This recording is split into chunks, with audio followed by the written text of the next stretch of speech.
They light the torches, chant the names, build their altars out of flames. Every sinner's crown of thorns, sold in their culture wars. They preach compassion, sell the rage, turn their prisons into stage. Their saints wear mugshots, their prophets steal. They burn the truth and call it real.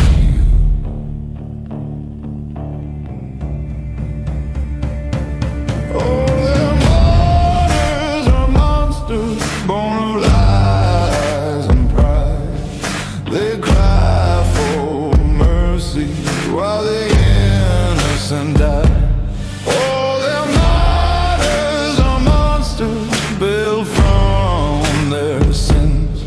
Keep the cameras rolling, call that justice again.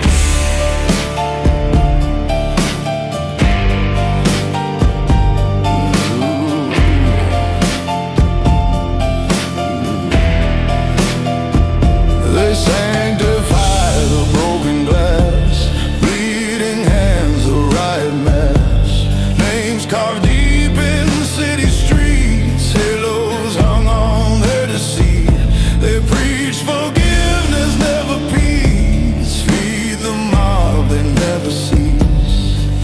They don't want truth, they want control, trade their souls for the victim role. They want blood, they want fame, addicted to the chaos game.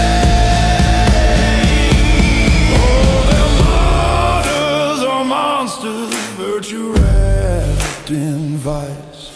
They sell their stories, never pay the price. Oh, their martyrs are monsters, born from fire and lies, and they worship everyone till the last truth dies.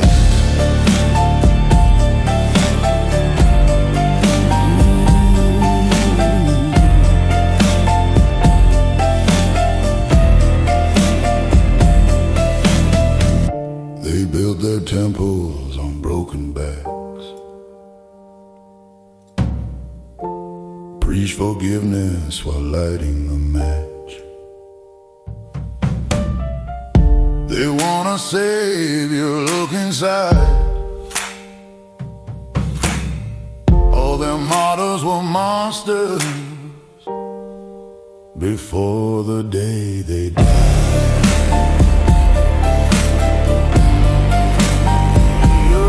They died.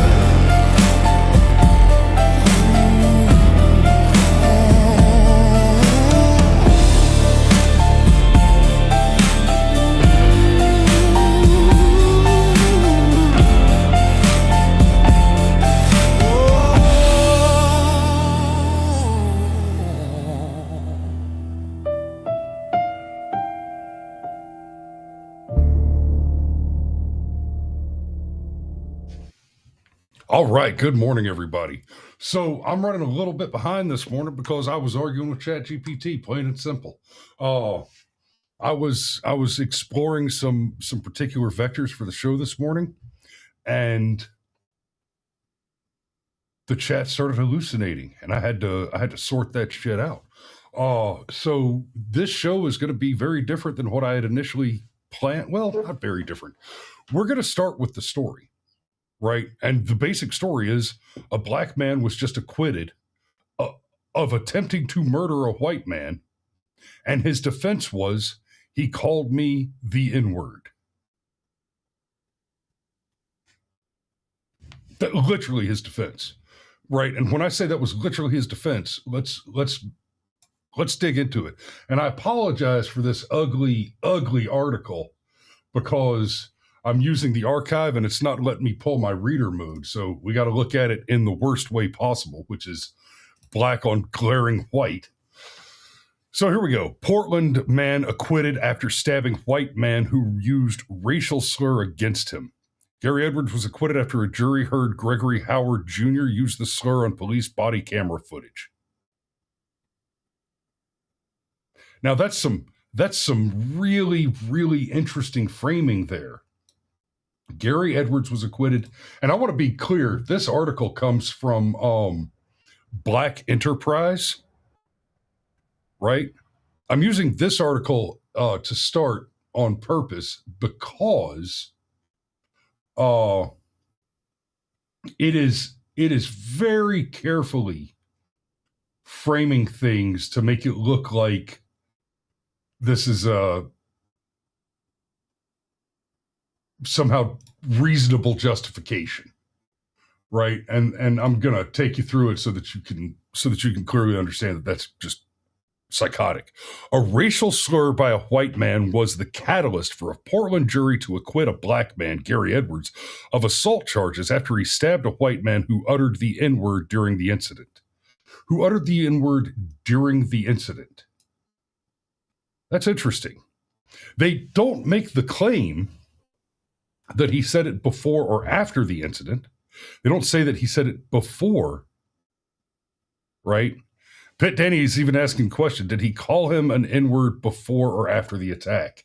That's interesting.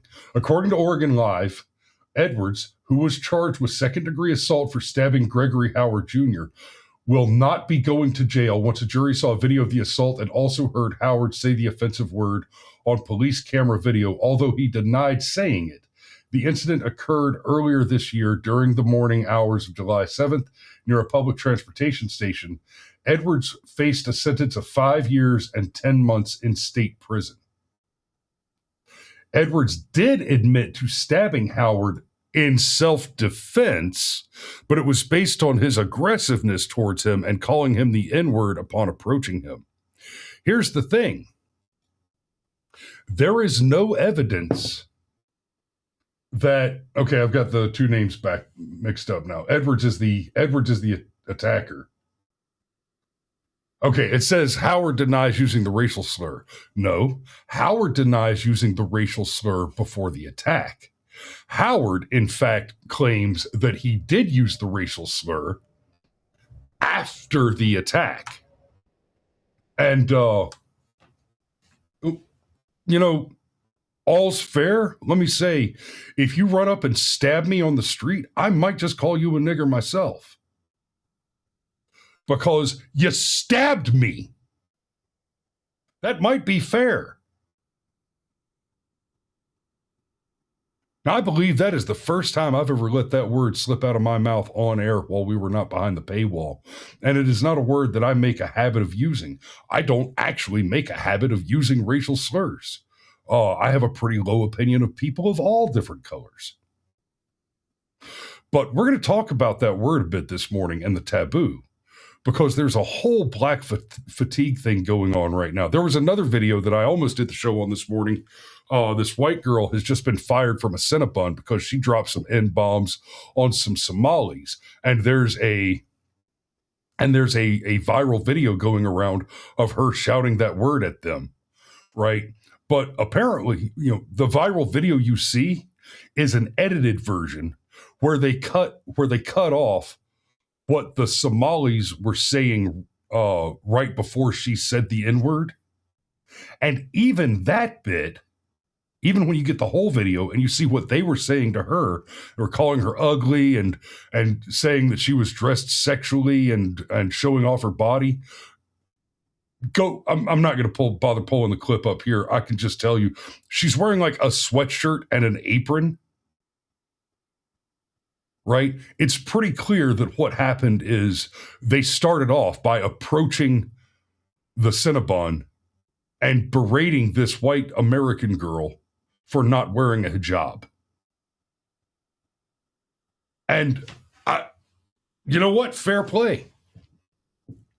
If I'm out and about in public and a couple of random people who are dressed like terrorists come up and start yelling at my wife and daughters about not wearing a hijab, I'm probably not going to drop N-bombs on them. I've dealt with terrorists in the past. I know how to deal with terrorists. And as I've said many, many times on the show, I have a wife and 4 children. And right, I'm not hedging. I'm not offering exceptions. All other lives are forfeit. Okay? I'm not making a threat to everybody generally. My point is there is literally not a single living entity, man, woman, child, animal, whatever, I don't care. Not one. If the question is, would I sacrifice my wife and children or burn the world free of life? Everybody else dies. If it's the six of us looking out across the ash heap, that is the choice that I will make every single time. And I love you guys. I love my viewers. But I hope that you've learned enough from this program to hold a similar opinion. Right? If you've got family, I hope that you would see my corpse at the bottom of the ash mound before you let anything happen to them, much as I would do the same for you. Now,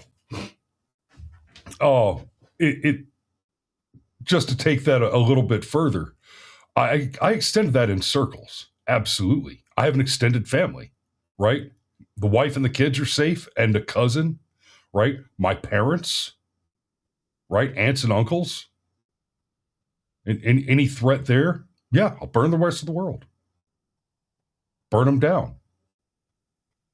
And you guys, you and my audience, in fact, many of you in the audience occupy one of those tighter circles, but that everybody else dies. I've got one of those everybody else dies at the bottom of the mound circles that includes the vast majority of viewers of this program.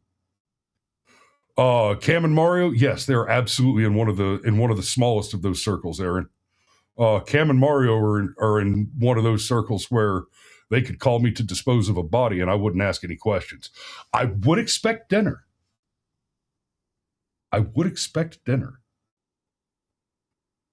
Right? Hole digging is thirsty work. There need to be some beers here.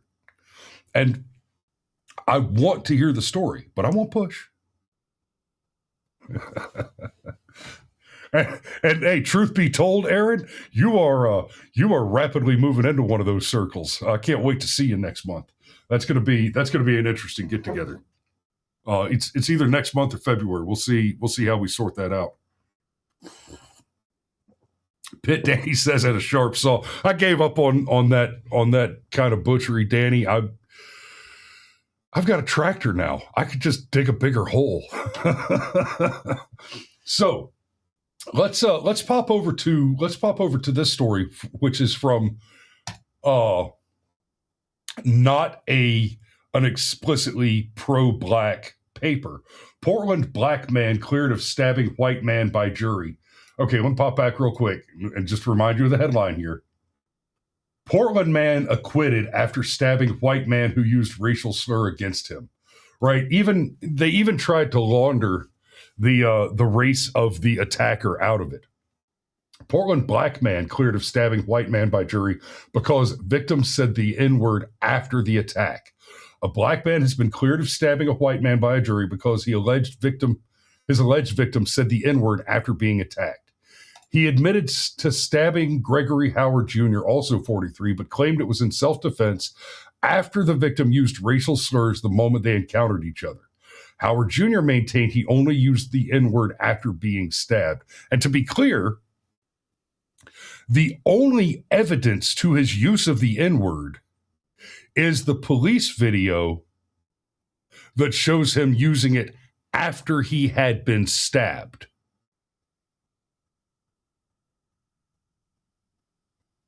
The only evidence, the only actual evidence that proves it was done is that. Now, Howard maintains that he only used the N-word in that circumstance after he had been stabbed, which, like I said earlier, I just might drop some bombs myself. I mean, full disclosure, I'm probably not going to say words. If I have been stabbed, I'm probably just going to start squeezing triggers. But fair play. CCTV footage shows the moment Edwards approached Howard Jr., who was sitting on a bench from behind with a fixed blade knife in his hand. As soon as Howard Jr. saw his soon-to-be attacker, he can be seen jumping up and pushing him. So it looks like what really happened here is this is just a significantly less attractive Irina Zarutska. A white man on a bench, a white human being, and some crazed brother, some crazed criminal, yes, criminal, with prior violent convictions, who has been incarcerated previously for stabbing people and is not currently in jail despite having been convicted for stabbing people,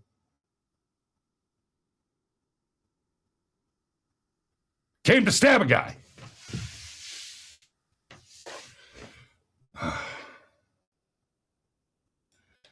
Y'all remember the mother rapers and the father stabbers.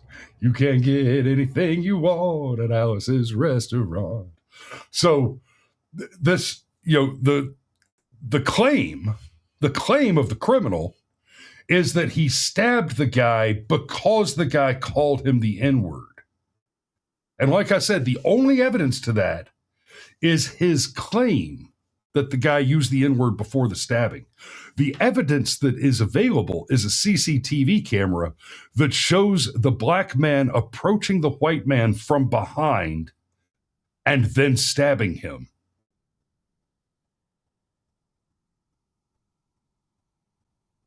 That you came up behind him, you attacked him from behind, right? Then police body cam footage caught Howard Jr. calling Edwards the N-word following the stabbing. But let's be very, very clear about why it is that the black guy was there to stab the white guy to begin with. Excuse me. This jury, based on the claim that the N-word was used, has decided that the stabbing itself is not in question. The assailant admitted, Gary Edwards admitted that he stabbed Gregory Howard. Edwards admitted that he stabbed Howard. That's not in question. The jury did not say he's not guilty of stabbing. The jury acquitted him of a stabbing to which he admitted was caught on videotape, for which they have the weapon with his fingerprints on it and the victim's blood on it, and the victim has the wound that shows that the stabbing happened, the residual evidence of the stabbing having occurred. You have the admission, the testimony, the admission of the occurrence, the stabbing, by the previously convicted stabber. You have the testimony of the victim, and it's all on camera. A black man with a knife approached a white man from behind and stabbed him. So let's just say, for the sake of argument, that Howard was sitting on the bench minding his own business and just shouting the N-word because it pleased him to do so.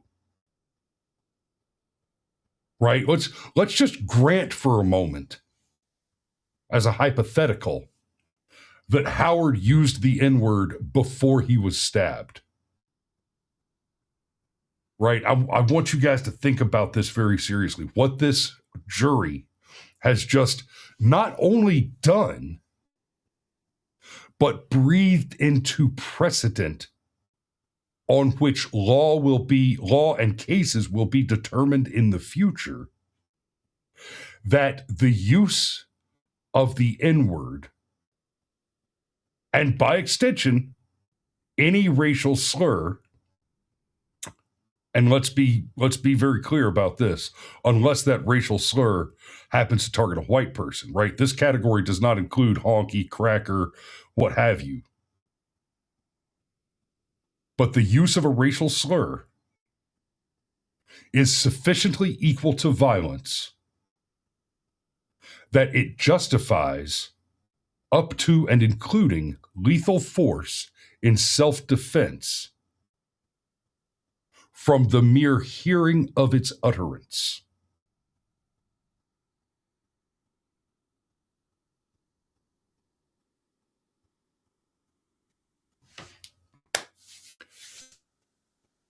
And that's assuming he used the word before the attack, which the only evidence to that claim is that Gary Edwards made the claim that he used the word before the attack.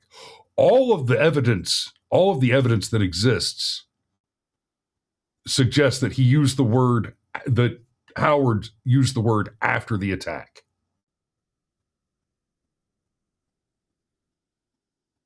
Which, again, I will happily say that using the N-word does not justify getting stabbed.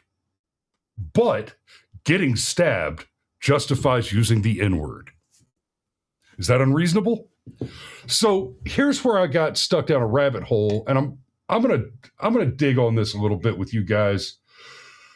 Here's where I got stuck down a rabbit hole that put me about 3 minutes late getting the show started this morning. And full disclosure, I started the show late this morning because I got stuck down this rabbit hole. It put me a little behind on getting the thumbnail generated. That's why you got to kind of, this is not one of my better thumbnails. It's fine, but it's a little weak. But then, I'm getting to start the show at 7:30, and I'm like, oh God, I gotta, I'm hit buttons. There's so many buttons. And I'm like, okay, go live. Shit, I'm out of coffee. Run the music video, go get coffee. Okay, so here's what we got. I just started off, Black stabber acquitted because his victim used a racial slur. Now, guys, this is a pretty long chat, and it's pretty dense material. So I'm not gonna read it word for word. I'm gonna hit a couple of points that I think that I want you guys to see, that I want you guys to know about. But I have just dropped the link to this chat so you can go and read this exact ChatGPT chat. I've dropped that link in a pinned comment on Rumble. So y'all can click that and read this whole thing. And more, I'll tell you the truth, I've been entertained more and more by some of the conversations I've had with ChatGPT recently. We built a new smoker. My dad and I built it, and well, my dad and my wife and my kids, we were all in on it. Built a smoker in my backyard, and I took a picture of it, and I just sent the picture to ChatGPT without comment to see what would happen. And what followed was hilarious. I might come on live later and just read you that whole thing on air or do something with it, because that shit's funny. But so here's what happened. I just typed in Black stabber acquitted because his victim used a racial slur. That's how we started this conversation. And ChatGPT comes back, okay, here's what we know and what's being argued about the case you're referring to involving a black man's acquittal after stabbing a white man who allegedly used a racial slur. I'm calling it out, no fluff. Okay, the accused is Gary Edwards, 43. We've covered all this. The defense and jury's verdict. Edwards admitted to the stabbing. His claim, he stabbed Howard in self-defense because Howard allegedly hurled a racial slur at him at the moment he approached. The jury believed enough of that claim to acquit. On October 31st, 2025, they found Edwards not guilty of second-degree assault. Key point. Prosecutors argued that Howard said after the stabbing didn't matter. Prosecutors argued what Howard said after the stabbing didn't matter, that Edwards initiated aggression by approaching with a knife. Still, jurors sided with the defense, apparently persuaded that the racial slur and perceived threat justified self-defense. That's the problem. That's that Hegelian dialectic, victim mentality, race communism bullshit. Right? I've talked about this many times on the show. Back when the Ahmaud Arbery case happened, right around the time of the George Floyd case, the Ahmaud Arbery case, I think, was more instructive, because what happened with Ahmaud Arbery is you had a couple of rednecks, the McMichaels, who, hey, I'll be fair. I'll be fair on that. I think the McMichaels got out over their skis.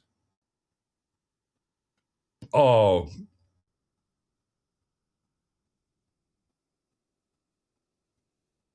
think there was probably some pretty severe black fatigue, and specifically Arbery fatigue, in that community.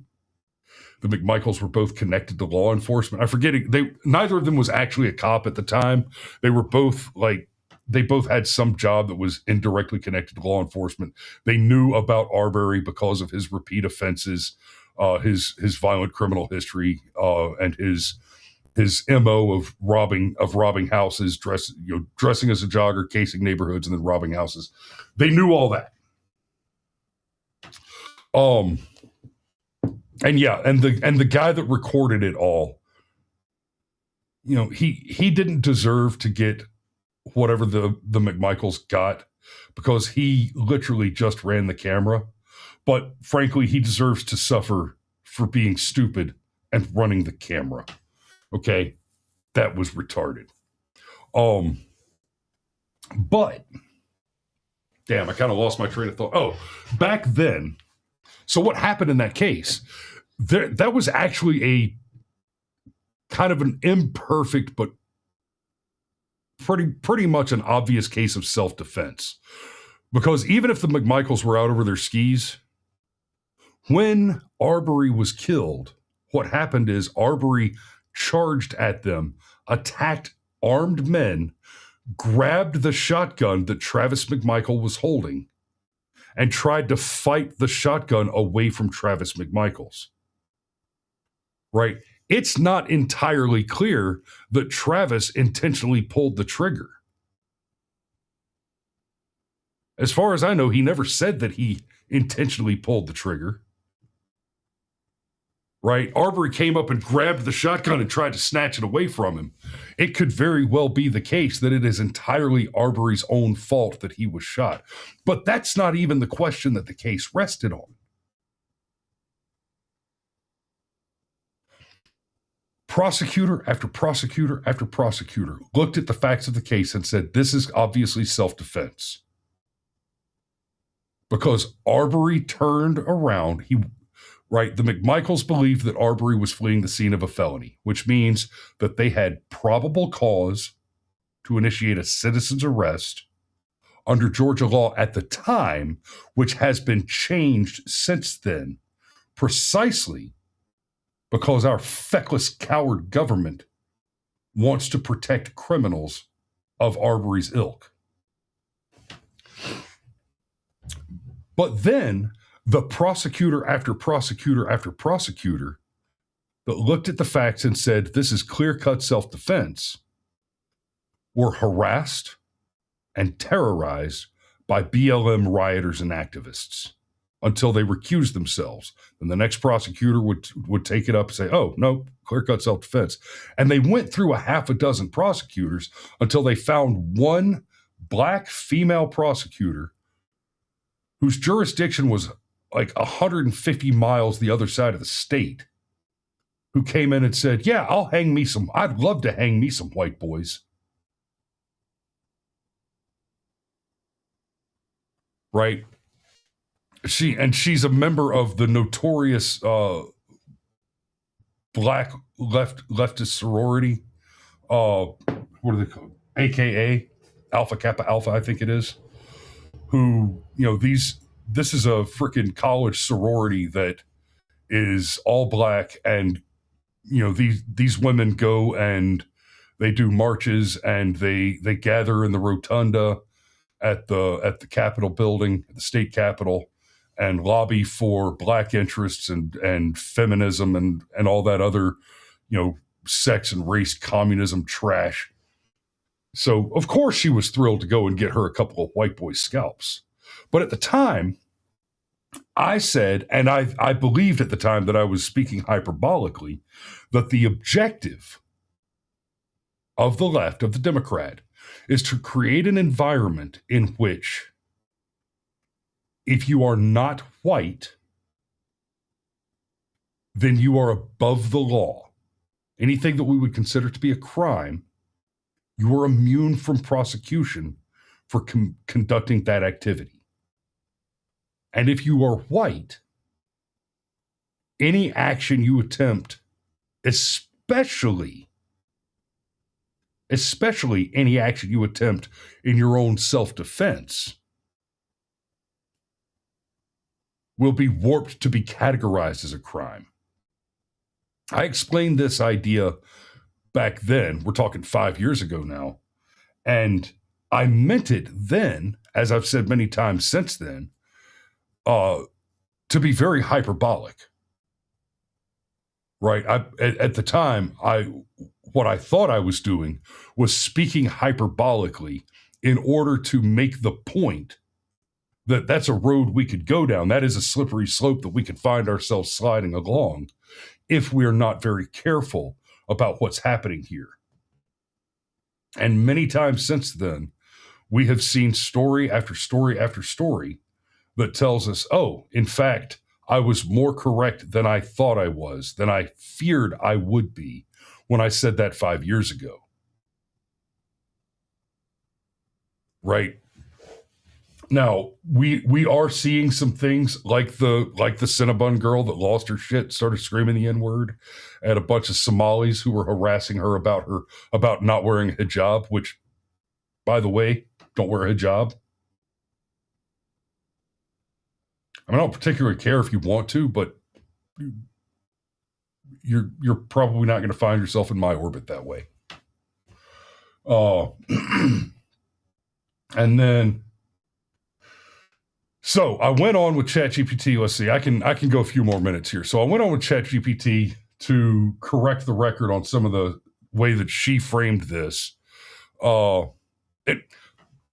tend to refer to ChatGPT in the feminine as she, because when I use the voice chat, I use a female voice, and I've got my ChatGPT coded and programmed to respond depending on what we're working on in one of three personalities, Miriam, Ann, or Dorcas, based on the three secretaries of Jubal Harshaw from my favorite Robert A. Heinlein novel, The Moon is a Harsh Mistress, because those three personalities have three very distinct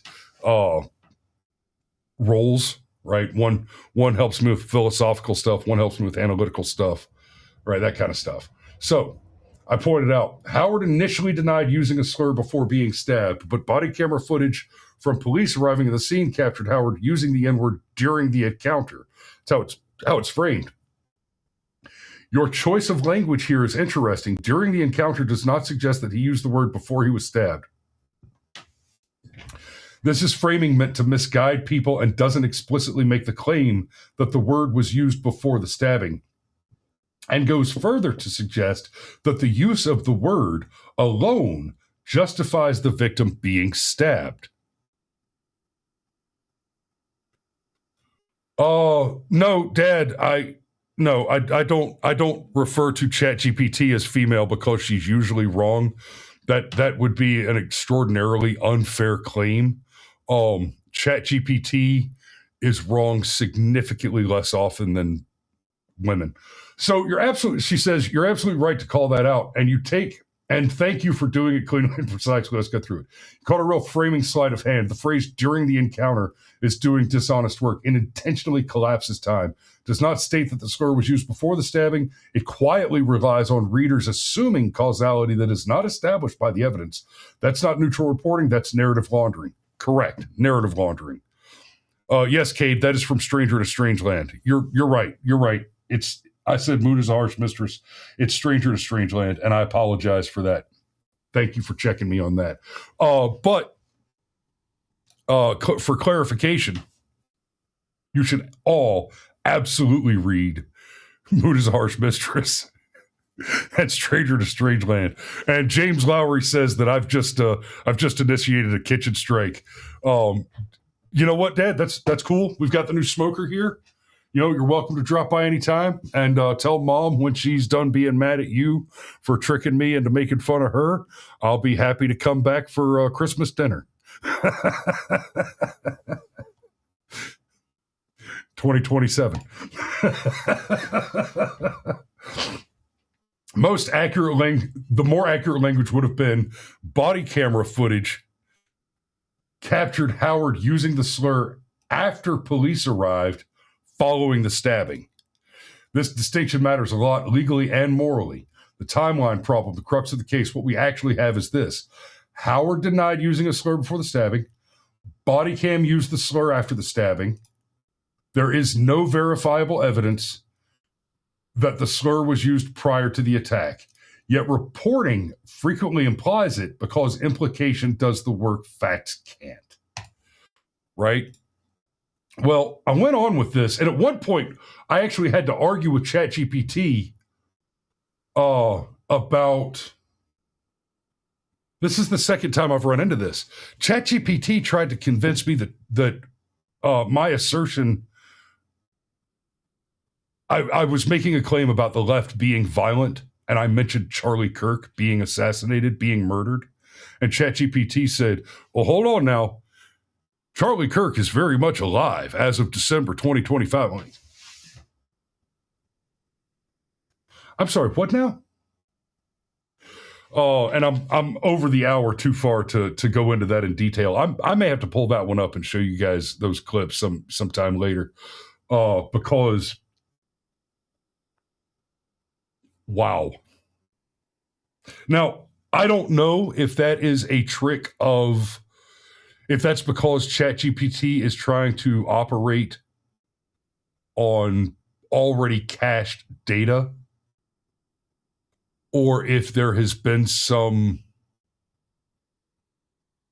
meddling in the algorithm to try and remove Kirk's murder from the headlines, to try and memory hole it, for fear that it will get conservatives activated. But that's something that we're going to have to take a look at in the future. Cade, Grok is often very wrong. ChatGPT is much, much better than Grok currently. And then, as I discussed having the conversation about the use of slurs, now I'm getting too far down the rabbit hole. I'm not going to be able to go any further with this. I may have to come back to this one to have a conversation about the weaponization of the taboo. But I'll button it up on this, and then I'll have to close it out so I can get down the road. I got to be in Dublin in about an hour and a half.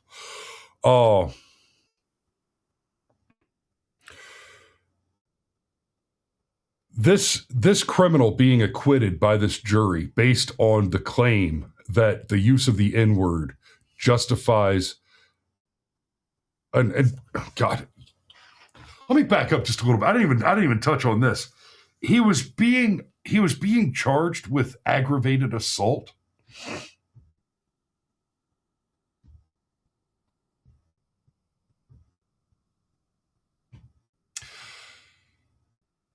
If you stick a knife in me, I am not going to treat you the same way as I would have if you punched me in the face.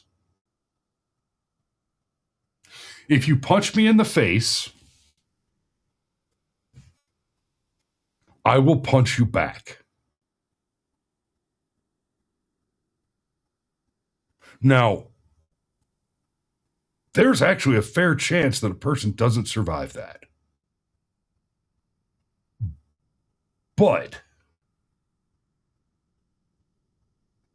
that is not the same, right? Just because I know I can punch a man and kill him doesn't mean that I can assume that somebody throwing a punch in anger is attempting to murder me. Once you've stuck a knife in me, I'm no longer assuming that you were expressing outrage. I will treat you as if you have just attempted to murder me. And I promise you this. I will, in that case, assume your intent, and I will never know if I was right or wrong, because one of us is not leaving that encounter.